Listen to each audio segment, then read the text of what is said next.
నమస్తే, welcome to yoyo TV. Telangana రాష్ట్రంలో Hyderabad parliament స్థానం ఎంఐఎంకి కంచుకోట. గత 40 ఏళ్లుగా ఇక్కడ మజ్లిస్ జెండానే ఎగురుతోంది. అసదుద్దీన్ ఓవైసీ ఈ స్థానం నుంచి వరుసగా పార్లమెంట్ సభ్యుడిగా ఎన్నికవుతూ వస్తున్నారు. 1984 నుంచి ఇక్కడ మరో పార్టీ గెలవడం లేదు.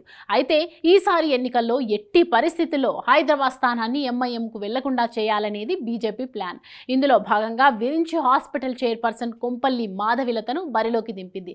ఇప్పటికే ఈమె విజయాన్ని కాంక్షిస్తూ ప్రధానమంత్రి నరేంద్ర మోడీ, కేంద్ర హోంశాఖ మంత్రి అమిత్ షా కార్యకర్తలకు దిశానిర్దేశం చేశారు. మాధవిలత కూడా రంగంలోకి దూకారు. ఇప్పటికే ఆమె పలు యూట్యూబ్ ఛానల్స్ కి కూడా ఇంటర్వ్యూలు ఇచ్చారు. ఎంఐఎంపై విజయం సాధిస్తానని ఆమె ధీమాన్ని వ్యక్తం చేస్తున్నారు. మాధవిలత రంగంలోకి దిగడంతో హైదరాబాద్ పార్లమెంట్ స్థానంలో ఎంఐఎం, బీజేపీ మధ్య గట్టి పోటీ ఉంటుందని అందరూ భావిస్తున్నారు. మరోవైపు మాధవిలత వరుస సభలు, సమావేశాలు నిర్వహిస్తూ దూసుకుపోతున్నారు.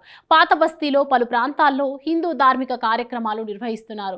అసదుద్దీన్ ఓవైసీ కూడా తన వంతు ప్రచారం చేస్తున్నారు. అయితే నిన్నటి వరకు కాంగ్రెస్ పార్టీ హైదరాబాద్ పార్లమెంట్ స్థానంలో ఎవరు పోటీ చేస్తారనే విషయంపై స్పష్టత ఇవ్వలేదు. తాజాగా అందుతున్న సమాచారం ప్రకారం హైదరాబాద్ పార్లమెంట్ స్థానం నుంచి సుప్రీంకోర్టు న్యాయవాదిని బరిలోకి దింపేందుకు కాంగ్రెస్ పార్టీ ప్రయత్నాలు చేస్తున్నట్లు తెలుస్తోంది. 1984 తర్వాత హైదరాబాద్ పార్లమెంట్ స్థానంలో మరో పార్టీ గెలవకపోవడంతో ఈసారి కాంగ్రెస్ పార్టీ ఆ సెగ్మెంట్ పై దృష్టి సారించింది.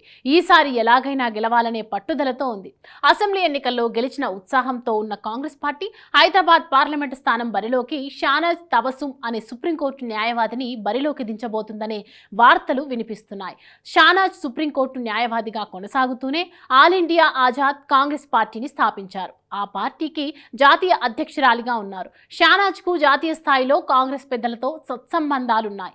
వాటి వల్లే ఆమె పేరు హైదరాబాద్ పార్లమెంట్ స్థానంపై వినిపిస్తోందని సమాచారం. అటు మాధవిలతను రంగంలోకి దింపి బీజేపీ, ఇటు షానాజ్తో కాంగ్రెస్ మధ్యలో అసదుద్దీన్తో ఎంఐఎం ఫలితంగా హైదరాబాద్ పార్లమెంట్ స్థానంలో త్రిముఖ పోరు ఏర్పడింది. మరి ఈ పోరులో ఎవరు గెలుస్తారో కాలం కడిస్తే గానీ ఈ ప్రశ్నకు సమాధానం లభించదు.